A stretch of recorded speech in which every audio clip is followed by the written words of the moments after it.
Welcome back, guys. This is Jesse and Jerry with the Play On podcast. This is episode 85. We have a lot of things to talk about. Most importantly, Champions League is back. We have two great matchups. We'll talk about that very soon. But before we get started, huge news. Lamine Yamal has broken up with Nicki Nicole. It's crazy how many news what outlets picked up on that and started spreading it everywhere. But Yeah, yeah, apparently that was news this weekend and hey, he got a goal off of it. Maybe he's more focused. I don't know. I really don't care. I don't think that was a fact into anything. But yeah, there was news outlets definitely like on it. I thought we were getting them say, but it's funny. But yeah, we're gonna talk a little bit about the Premier League. Arsenal's still on top. They ended up winning, and they're still winning without Odegaard, Jesse. Well, It's still set pieces.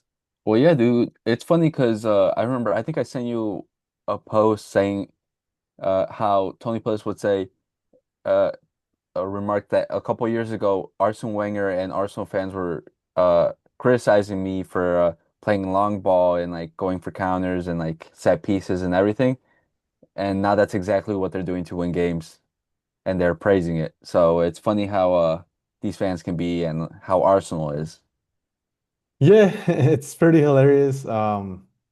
They supposedly play beautiful football, but hey, they're master tacticians. I'm trying to. I thought FootMob gave you stats of plays like goals on open play and in set pieces, but I guess they don't. You want to try the other one? Which one?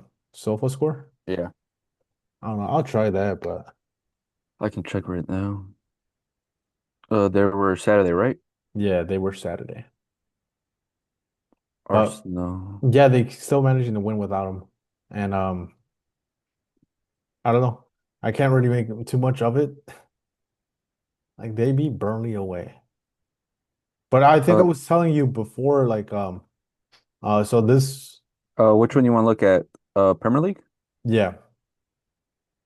So Arsenal's schedule actually gets a little bit tougher going forward after this Champions League matchup. Well, they play Slavia Prague away. Then they got to face Sunderland at away. Then they do the London Derby against Tottenham at home. Then they face Bayern Munich, then Chelsea, then Brentford, and then Villa. So they kind of have a gauntlet coming out. But let's see if they can keep up. But so far they've been doing pretty well. You got stats for us? Yeah, I have it, but they don't do like open play goals. What do they do? They do a bunch more. They have like goals per game 1.8, goal conversion 12%, penalty goals 2 for 2, free kick goals 0 for 2, goals from inside the box 17 out of 113 attempts, and goals from outside the box 1 from 32.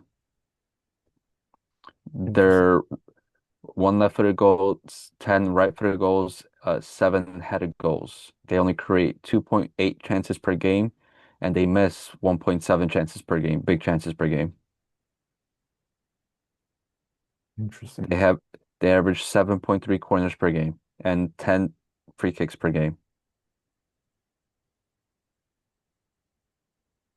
10 free kicks per game. Is that like so? Arsenal has scored five open play goals this season in the Premier League, making them joint 17th in the league for this category. So it's a pretty low number for them. How many goals for Arsenal from Uh, set? if they've scored, you said 7? Yeah, and they have And scored 11 set 11, pieces. yeah, 11, because they've scored 18 in total. Yeah, that's 69% of their goals scored this season. That is crazy. So yeah, in open play, they're not great. Just don't follow Arsenal and give up corners. I think that's the way to stop them. Well, it's not just corners, so you also gotta watch out for fouls around the box because they'll just whip in the cross and make it basically a short corner. Yeah, so Arsenal. Again, we criticized Simeone so much about this. We criticized Mourinho. Arsenal's getting no criticism. Well, now they are. I think more people are opening their eyes about this. Well, I think with Mourinho, sure, there was he would play defensive, but his counterattacking was at least explosive and exciting because his 2010-2011 Real Madrid side did score 120 something goals like that year, so they did score a lot, and it was mostly counterattacking, not set pieces, Hmm. compared to Arsenal, where it's just a slow-paced game where there's nothing interesting to watch happening. And with Simeone, sure, you understand why he would do it because he was under two juggernauts of Real Madrid and Barcelona, where he had this was the only way to match up because he knew he didn't compare in talent. But then you compare with Arsenal, who are supposed to be like the top team in the league. They spend more money than anyone else. They have like top talent everywhere. They have an attacking minded possession type coach in Mikel Arteta, but they're still doing this. They spent most of their money on buying center backs for their defense. So it's been 7 games also. Like you got to compliment their defense. So they've been the last time they got scored on was against Newcastle, and that was September 28th. Yeah, I think they've only conceded 3 goals They in 10 haven't con games. yeah, they haven't conceded in the month of October, which is an insane stat. So their Well, defense is there. I'm not surprised considering they play with four center backs, three CDMs, you They're a know. force to reckon with, dude. You know what you got to do to counter that? You got to play like nothing but attackers. You just gotta. I think Newcastle has the right idea with their 6'6" Woltemade striker, just so you could outjump them. But no, you just gotta play football with them because they can't play football. Okay. Yeah, it's tough. I think to beat Arsenal, I think they have to get their win backs in foul trouble. Foul trouble, but like get a yellow card and like take them out of the game as much as you can. But again, let's see who's going to be the first team to score a goal on them for this month of November. And again, see who beats them because right now they're sitting 6 points on top. Man City's in second, and Man City finally got their win. Again, inconsistent City has not been great. Well, it was a big match because it was up against Bournemouth, who were in second place at the time, and it was a big win, 2-0, right? 2-0 or 3-0? 3-1. 3. Oh, dude, I'm tweaking. Yeah, it was a big game because Bournemouth were in second place at the time, 3-1.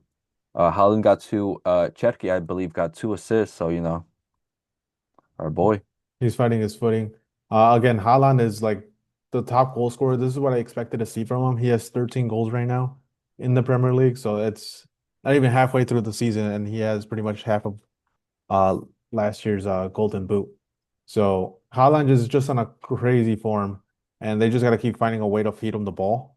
I think Cherki, he's clearly been the answer because again, I think he has 7 goals assist. I think that was a stat in the games he has been playing. So that's his new Kevin De Bruyne. Because Well, oh yeah, my God, Phil Foden. I don't know if you've seen the match. I was watching it. Phil Foden had a chance to pass the ball and like sweat it to Haaland, and he took the shot for himself. yeah. No, I think the struggle that Man City had during that earlier in the season period was that because remember Cherki picked up an injury, Yeah, he and did. so I think they struggle with that because again, Foden, we just keep on saying he just doesn't seem to be the answer, and Cherki clearly is. Uh, but with this one, Man City gets up to second, and they're starting to look like their old self. Yeah, the past 5 matches they won four, lost one against Aston Villa at away. But the next match is going to be difficult for them. They face Liverpool. We say difficult just because we know what Liverpool has been in the past. Hmm. We don't know what the Liverpool we're going to get this Sunday. And yeah, we'll go off to that match. They finally got their win. They were about to make 5 losses in a row, and they beat Aston Villa 2-0. Yeah, but again, it wasn't the most convincing win, I Hmm. will say. They did struggle with Aston Villa. It wasn't what we would expect. The scoreline doesn't reflect the whole game per se. It doesn't. One of them was an Emi Martinez blunder, and that gave up the lead. So again, we don't know what's gonna go on with this Liverpool. Like again, in the past, we would be excited for this match. We would know kind of the outcome and like maybe give the edge to Liverpool, but they don't seem cohesive at the moment, Hmm. and I can't really say confidently that Liverpool's gonna win. Maybe Arsenal, not Arsenal. Maybe Liverpool can live up to the expectation. I'm trying to see, do they play at home or away? For which one? Against Man City. Let me quickly. The Uh, away. away. Yeah. Well, it's City too, so not really much to say there. It's not a huge, crazy atmosphere, but still somewhat of an advantage to Man City. Oh man. And then Yeah. what's it called? Our boys Man U. Let's stop talking about them, Jesse. Let's Let's just not. stop. First of all, don't even say our boys, Jerry. I would never claim a Man U team ever because they're starting. You know what they remind me of, Jerry? Spurs. Yeah, They're very somewhat. they're very inconsistent. When you start to expect good things from them, what do? They let you down. You know who they let down? The Man U fan that has to wait 5 more games to cut his hair. Yeah. So again, we don't know if this. I haven't seen his TikTok at least. He hasn't came up on me. hmm Um, I want to know if he's counting the draw as that, or is he gonna? Nah, dude. He said 5 wins, so it has to be 5 wins. It sucks for him. And it really sucks because this game, Man U came out. They had the lead first, and then they were playing better overall, I would say, and then they just let Nottingham Forest get into the game, and then they Yeah, they just took lost the it. lead. Yeah, they took advantage. They got their goals, and then even then, Manu I would say was still better overall, but they just I don't know, man. Yeah, they had a chance to win. Amad Diallo has been playing more often in that right wing back spot. He got an awesome goal. And again, he was gonna get another one like similar to the one he scored, but the goalie made an incredible save. Or like not the goalie, the defense, they got it off the line. So again, Man U, you're doing nothing but treading forward. So you can't win all of them, and especially this was being a tough game playing it away. So, well, I don't know about a tough game because this was a Nottingham Forest that's been horrible. Yeah, but they needed this win because they've been really struggling. They're still in relegation. They're in 19th, considering of the fall from grace that they're currently in. They were fighting for everything to get points in this one. Yeah, it's a positive. It's positive for Forest. I'm saying it's like negative for Man U because they were probably expecting to win. hmm So was I. Yeah, but Honestly, I so was I. gotta give a shout out to Sabona, the defender. They bought him from Juventus, and I was telling you, I think he was a really good player, and I'm surprised Juventus let him go for so cheap. And considering their defensive struggles, I just don't understand what they were thinking. Hey, something's going on with that board because they also let go of what's his name? Dean Huijsen. So Hausen. They also let go of the other Belgian winger, Gula. They sold him to not is it Stuttgart? No, not Stuttgart. A Bundesliga team. oh, Like they're just letting go constantly of like their young talents who has looked out to be really good so far. So, and it doesn't help that also Yildiz is also linked with the move away. So it's like, what are they doing? if anything, the Italian Manchester United. Maybe. Leave Juventus, you strive forward. If anyone, I'd be looking at their academy would be just taking players right now. Yeah, definitely. Next match was the Tottenham Hotspur versus Chelsea, 6-7. Making it a reference, by the way. Yeah. Yeah, Chelsea came out on top. That was a horrible match to watch, in my opinion. Not Yes. fun. Tottenham did not look like themselves. They were struggling throughout the whole match. You were telling me that Xavi Simons had issues coming out of the pitch, right?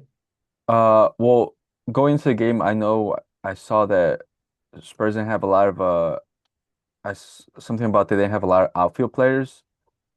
Like they didn't have a lot of subs, or like they only had like 16 available or something like that. Yeah.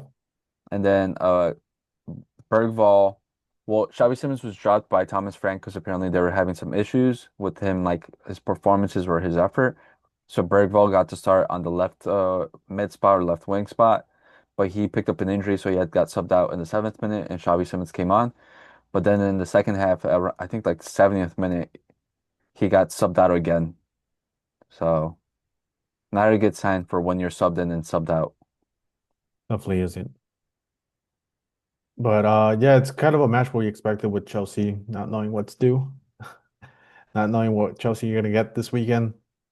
It's either gonna be One of the best teams in the world that beat PSG in a Club World Cup final, or Chelsea from last season. We can't get things going.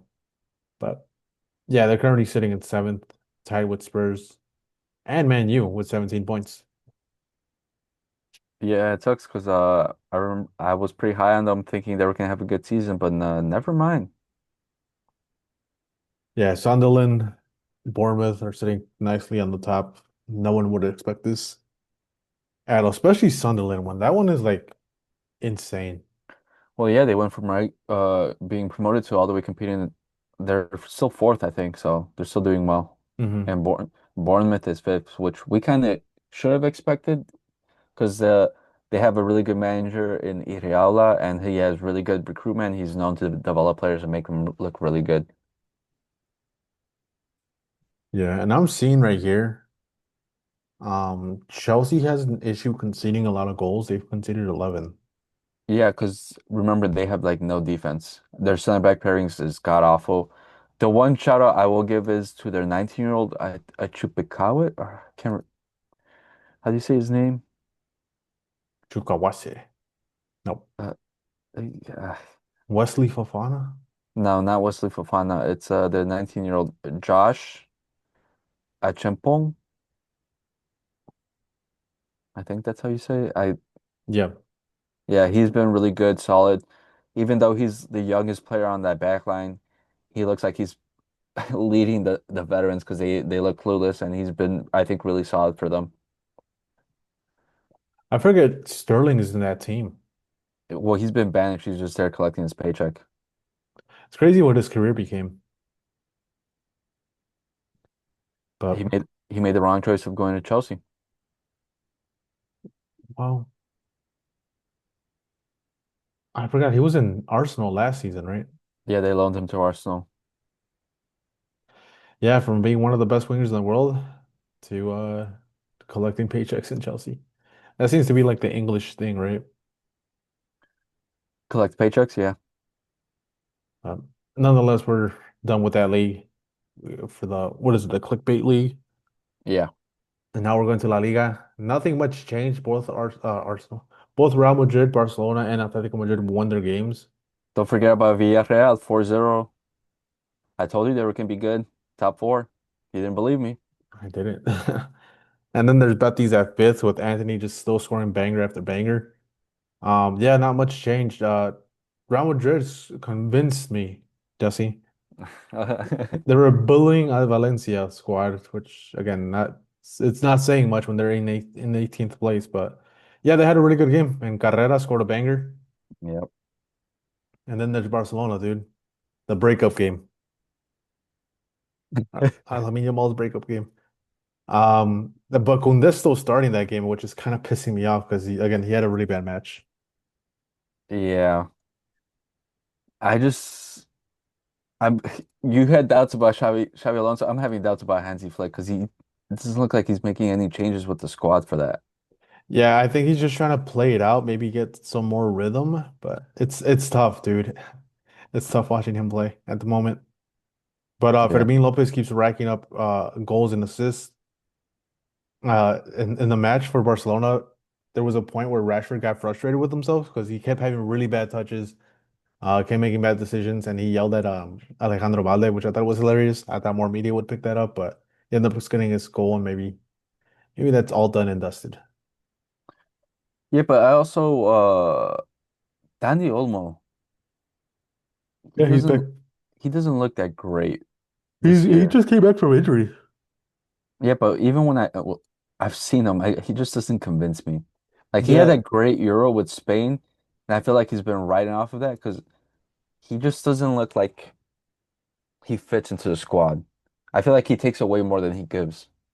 what Dani Olmo does is he'll have like two or three really good matches in process, and then he gets injured. That's his thing. So I could see why he doesn't convince because yeah, this is him coming back from injury. I don't watch the Champions League game is this midweek, and he's gonna have an insane game, and you're gonna hear about it. Then he's probably gonna Mhm. have an insane game against Celta Vigo in the on the weekend. You're gonna hear about it, and then he's gonna get injured. That's his like straight up. career with Barcelona. I did wish we sold him for some money because yeah, I don't think there's a place for him in this squad, especially how Fermin Lopez is playing. Well, not just Fermin, because you still also have like a what is it, Dro that Draw. could play in that spot, and then also Gabi could come back who could play in that spot. So you guys have options there. So surprised you guys even buy him in the first place. I even when you guys bought him, I felt like he wasn't really a need that you guys really needed. Well, he was a need at one point, but then Fermin Lopez kind of stepped up, did amazing things. It was the year with Gavi tore his ACL, so there was a need for him. But at this point, like, yeah, we should have probably sold him. But hey, at this point, we need him because we had too many injuries, and Gavi's injured again. Oh man, and then Oh. Atletico Madrid, dude, Yeah, they're like we they're called it. We called it. That's all I'll say. yeah, they just show up randomly. The Griezmann, did you see his celebration? No, I did not. I Yeah, missed it. he did the 6-7. Uh well, he's always been known to do those memes. Like he also did the Fortnite Uh, dance. He did Hotline like bling. yeah, he does all those. So he's chronically online like all of us. But yeah, Julian Alvarez scored another penalty. He is tallying up. He has 7 goals while Mbappe has 13. How many of those are penalties for Mbappe? Probably half of those. Yes, Jesse, I'm hating. I can't hear you. I'm on top of the table. For now, for now. What is Real Madrid's next match? Is it Rayo Vallecano? No. Yeah, it is. Is it? Oh, I thought you Other meant than like Champions, yeah, other than Champions oh League. yeah, yeah, then yeah. I Oh, was and like did, huh? no, I was about to say, am I tweaking? I thought it was Liverpool. No, yeah. Rayo Vallecano. And do you want to go to Serie A? Yeah, I really want to talk about how Napoli and Como match. That one was a tie, right? Yeah, 0-0, but Morata missed a penalty. Why are they still letting him take penalties? Why is he still in the top squad? I he's upsetting. And I wanted to talk about the match because it was a Napoli, top of the league up against a Como who's rising up. And I think at the time they were like in fifth. And for the most part, uh Como I think were the better side throughout the game. Sure, Napoli had like some shots, but they weren't really too dangerous. And I think it was a slip up by Como to not win this game. They're showing to be a very dangerous side in Serie A. Yeah, they are. And again, they have a Morata, and that's kind of hindering them. Could have came out with 3 points in this game at Napoli as well. I Yeah. also did want to shout out McTominay.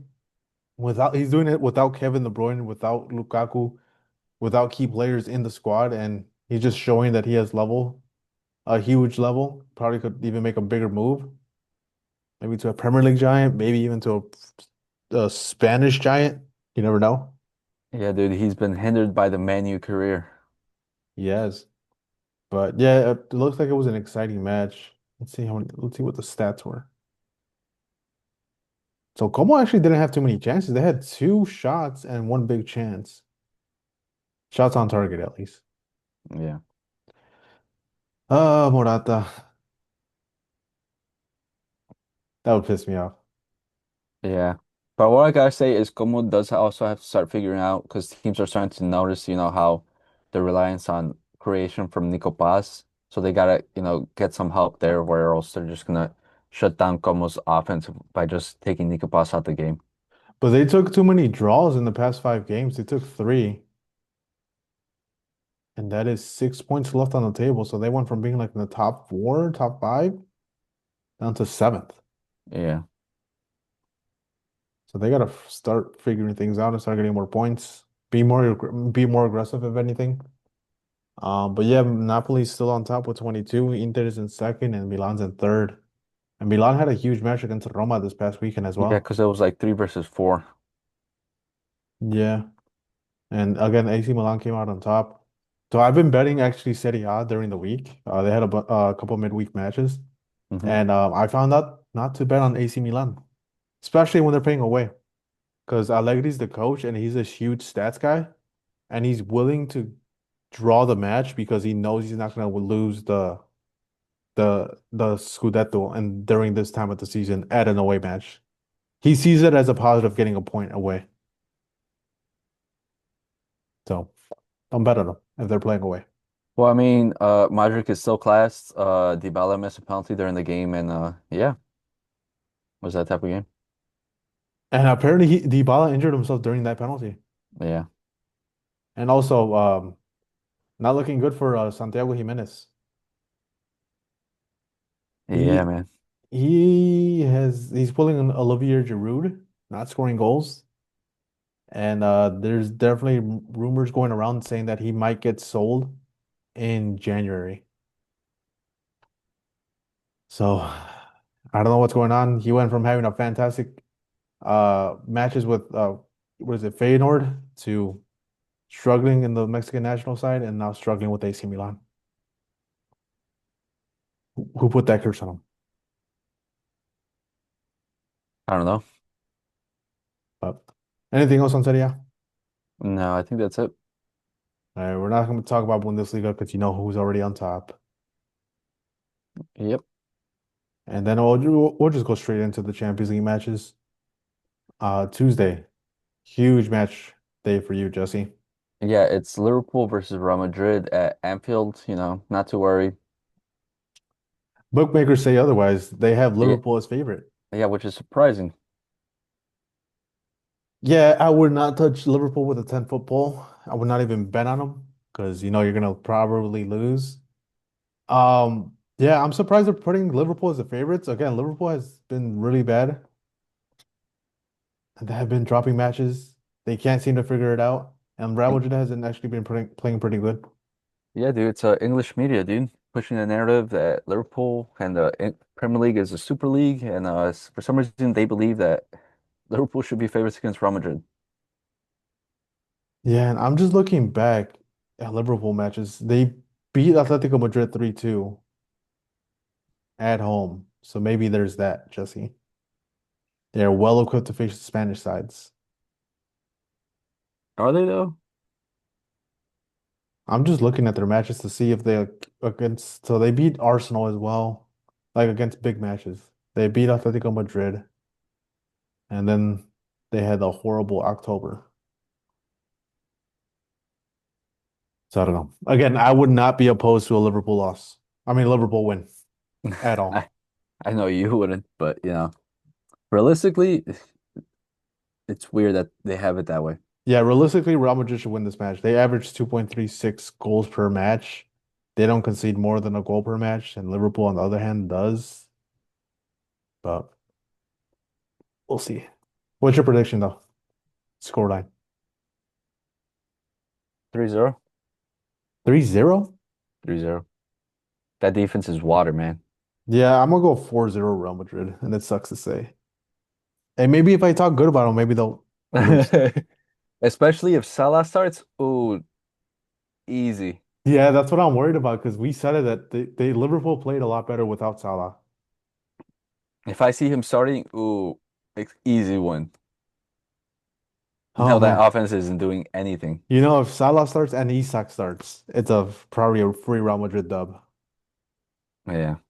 But I don't know, man. I'd be more excited for the match if Liverpool was actually playing good. But I'm not excited because Liverpool's been playing bad. And I think again, Real Madrid's gonna probably steamroll over them. I might hear all the damn noise about Real Madrid being the best team in the world when they're not.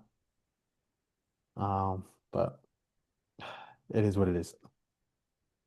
And then probably to the biggest match, PSG versus Bayern. I hate that they put these two matches on the same day at the same time. Why?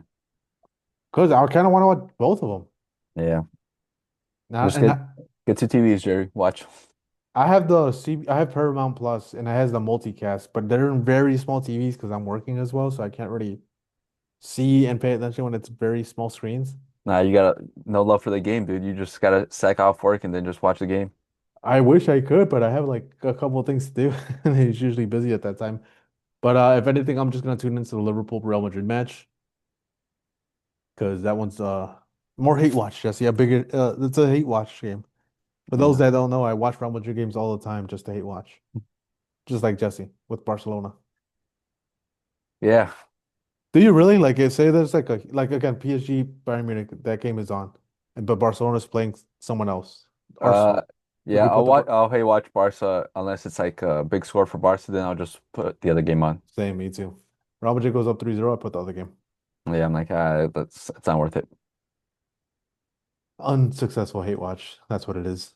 But Yeah. for that game, who do you think comes out on top? 'Cause- It's tough because PSG isn't like in great form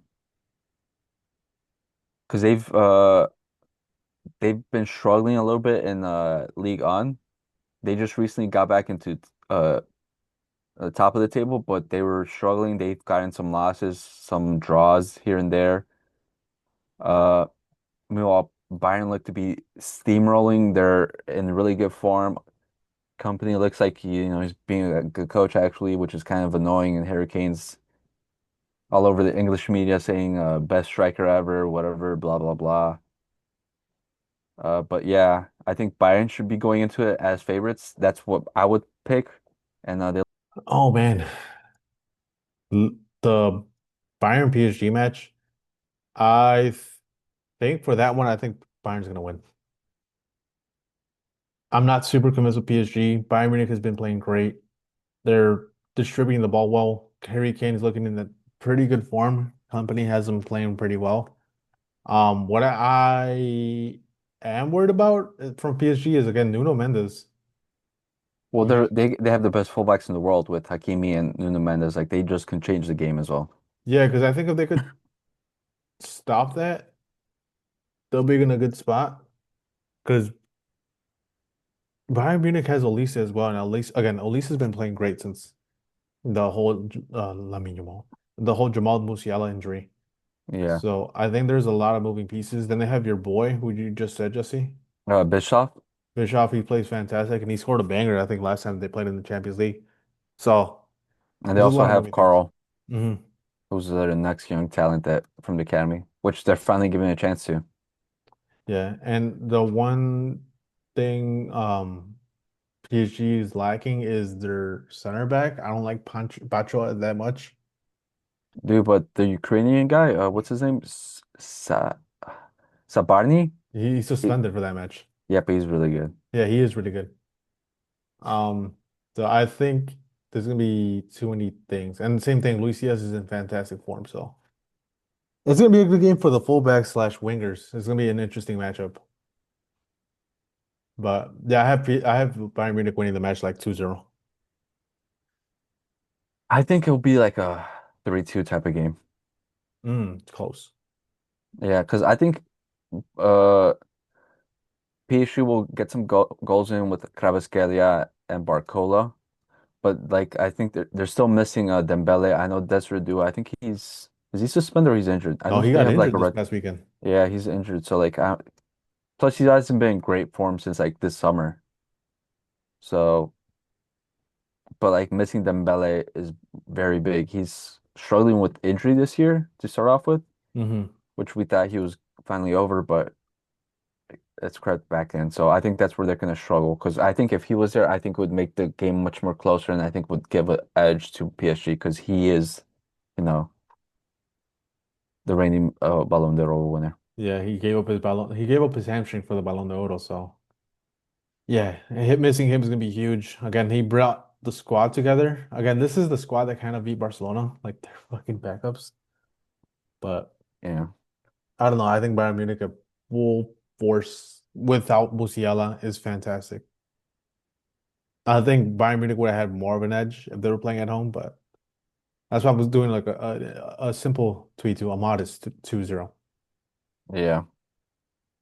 But like But you said, I don't trust their defense too much. So mm. I think it might be leaking goals. Wait, you don't like Bayern's or Bayern, I know. I don't like their defense too much. I think they haven't been tested.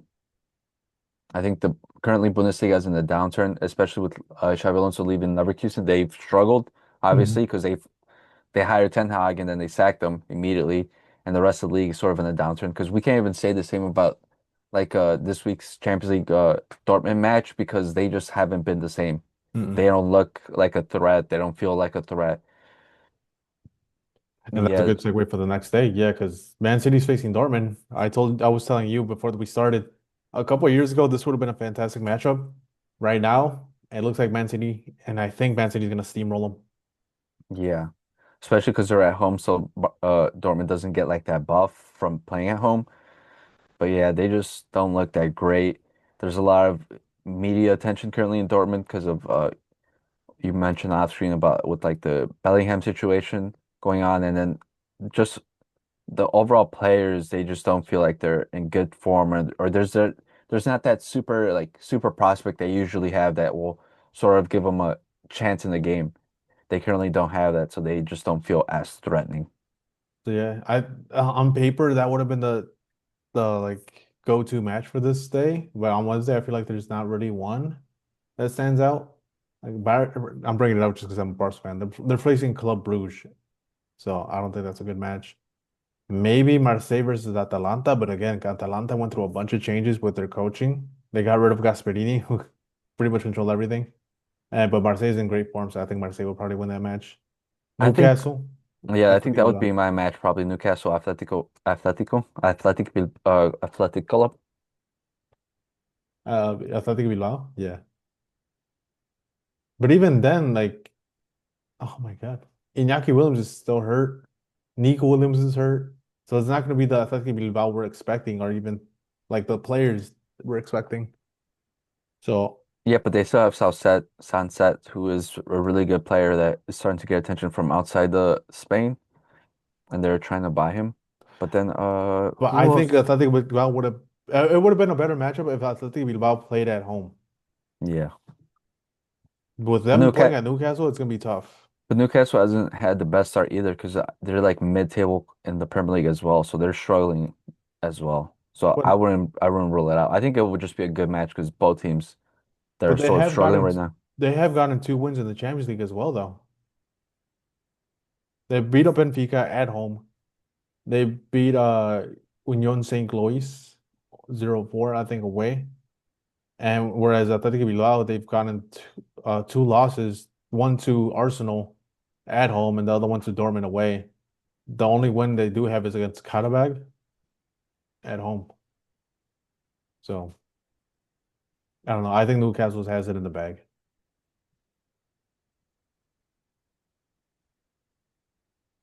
All right, and I think that's it for Champions League. Not really that great of a fixture week for the Champions League. Yeah, not a good second day. Uh, Even the first, it's only like Real Madrid and PSG. Well, it's still kind of hype though. But again, Yeah. I told you they should have separated those matches on different days. But going on to the weekend, we do have that one Tottenham versus Man U match. Last season it was the battle of mid. This season it improved a little bit. Yeah, Uh, who do you have winning? I think it's a draw, honestly. I'm gonna just go with Man U. I see you boarded that Man U train, Jerry. That's a dangerous slope you're setting up on into. I'm boarding on, dude. I'm gonna board on before people hop on it. But yeah, I think Man U is gonna do it. They've been playing a little bit better. Tottenham does play. What do they play? They play Copenhagen, so they're playing Champions League. So there's gonna be fatigue playing into that role with Man U, and Man U doesn't. No, they literally have a whole 7 days to prepare for that match. So I think Man U is gonna have the edge and win. Yeah, I think it's a draw. Then on that same match day, we have the only other interesting one is Sunderland versus Arsenal. I'm going with the mighty Sunderland, dude. Sunderland till we die. Another hate watch for me. Again, it's not going to be an easy match for Sunderland. They have to figure out the whole set piece thing and try to find a counter for that because Arsenal, that's all they've been scoring. If they do find that and just play on Arsenal side the whole time, I think they'll have a better chance. But again, it's an Arsenal side that has been able to maintain the ball. and possession. So it's gonna be a tough match, but I have Sunderland winning 1-0. Give him a 2-0. Oh man. Then it's Spain. We have that same day, Saturday, we have Atletico Madrid versus Levante. Um, Levante in the bottom half, so I'll probably go Yeah, Atletico Madrid. yeah, I think it's a easy Athletic Madrid win.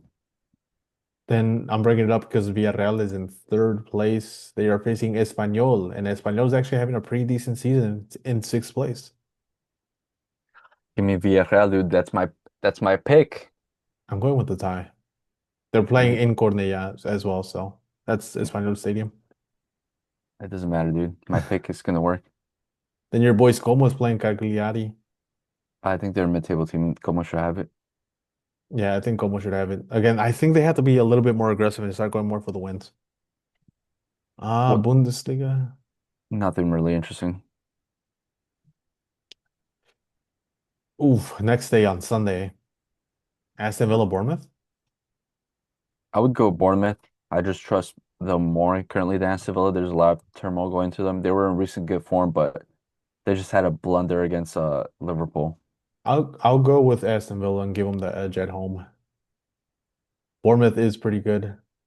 There's only a 3 point difference between both clubs. But one thing is, Aston Villa, yeah, I just saw this. They've only scored 9 goals in the season, conceded 10. Compared to Bournemouth, they score a lot of goals. They're at 17th, but they conceded 14th. But I'll go Aston Villa just because they're playing at home. They have that fortress, dude. And the biggest match in the Premier League is Man City versus Liverpool. Give me Man City Yeah, all give me day, Man City. It's a bad week for Liverpool fans. all day, and You're especially Man definitely City. walking alone. It helps also that Man City has an easier matchup in the Champions League facing a lackluster Dortmund compared to Liverpool. They're clearly facing Real Madrid. I wouldn't be surprised if another Salah starts, he leads to another Liverpool loss. That'll probably happen. I think Man City wins like 4-0. Uh, I'll give it 3-1. I think it gets us a goal. Then La Liga has Rayo Vallecano versus Real Madrid. Rayo is playing at home in El Estadio de Vallecas. Yeah, Real Madrid win. Yeah, give me that Rayo Vallecano win. They just got blasted by Villarreal 4-0. It's okay. It's okay. It's because they played away and now they're playing in Vallecas, which is a very notoriously small stadium. The capacity is 15,000 um, fans. So Real Madrid's also playing away in England, so they got to come back. This is the match That's they that's drop points. that's not that far, Jack. This is the match they drop points. And then we have Dude, Celta Vigo versus Barcelona. yeah, that's where Barca drops points because Vigo is notoriously tough for Barcelona. Thiago Aspas always shows up for some reason. He's gonna get them points. Dude, they literally have a whole squad just to defeat Barcelona. Let me And you see. know this is so true that they're that thorn in your side. Because let me see in the squad. And I gotta go by age because they still have a 38-year-old Aspas. They have a Borja Iglesias.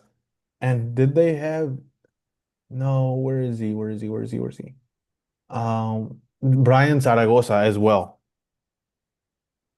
So this squad is meant to destroy Barca, but I think we're gonna pull off the upset Nah, you don't and believe it. win. You don't believe it. You know it's gonna happen. No, no, it's not. It's not. Y- We've been having some positive results. Hansi Flick is gonna start Koundé again, and Zaragoza is gonna have his way with him. See, last season we tied 2-2. Yeah, so it's not a great match. And as far as like if you want to know the head to head, Celta Vigo has won six. There's 7 draws, and Barcelona has won 15 times. So it's again not an easy stadium, but Barcelona's gonna come out on top and they're gonna inch closer to Real Madrid after Real Madrid loses. Yeah, we're gonna get a bigger lead. I think it's gonna be an 8 point lead after this. Wait, Gyökeres got injured? Yeah. Did you see? I just saw that right now. You think? Yeah. In the match, he got injured. That's a word because he hasn't had too many muscular injuries. Injuries. It's never a good sign when the player's explosive. We're digging a little bit more to understand the extent and where we are in terms of the injury. So more Sunderland wins, but we have an edge there. Serie A, normally we have really good matchups. The only one I do see is Inter versus Lazio. And I'll go Inter because Lazio messed up my parlay this midweek. Yeah, Lazio hasn't had the hottest start from what I've seen. They're like doing decent, but Mm. not that great. Then They're they like okay. what because I was again I was betting on this on Serie A. They also lost their starting striker. That's the only striker they had, and that was like scoring a majority of the goals. He got injured, so they are shocked when it comes to that. What I will say is Laviola, we need to step up, dude. We're in last place currently. I think Fiorentina need a fucking energy boost. Yeah, they need a coaching change because last season Moise Kean was doing pretty well, and this season he can't seem to get it going. Which I Oh would no, say they when they faced Inter Milan midweek, I saw that match. They were playing pretty well and attacking pretty well, but again, they couldn't capitalize on their 1v1s. I think to end it off, it's the start of the under 17 World Cup. There's a lot of young talent out there that if you want to see that will be in the future playing in the top teams, you should look it up. A lot of good future stars could be there. Yeah, be sure to check that out. Gilberto Mora's gonna be in it. So shout out my boy. Oh no, he got injured, I think. No, he's not. Yeah, I was about to say. For Morocco, the kid that was supposed to sign for Real Madrid is playing, but he lost Oh man. to who was it? It was like 2-0 to Japan. And also the MLS playoffs are going on. They have the No. most interesting format, and I've told you about it and I've said it in the show. They have a knockout rounds, right? But it's best of three. Yeah, best of three matches, Jesse. Yeah. They should implement that in the next World Cup and the Champions League. Yeah, dude, it's not a real league. It's a fake league. And oh yeah, I told you too that USL like a former Premier League like football something to do in the higher ups. He recently joined the USL, which is like the secondary league in the Hmm. United States. And they're implementing the like Right. the rest of the leagues, and they're adding a regulation and promotions. So that might finally compete with MLS once I think that'll be a real competition once Messi retires.